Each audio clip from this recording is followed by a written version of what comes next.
With the help of loops, we can reduce the code error. With the help of loops, we can save our time. With the help of loops, we can execute a code in organized manner. What is loops?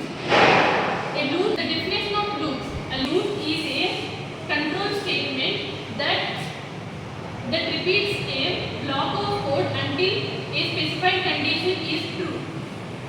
These loops are classified into three types. Loops are classified into two main types, that is entry control and exit control. In entry control, it is again divided into two main types, that is for loop and while loop.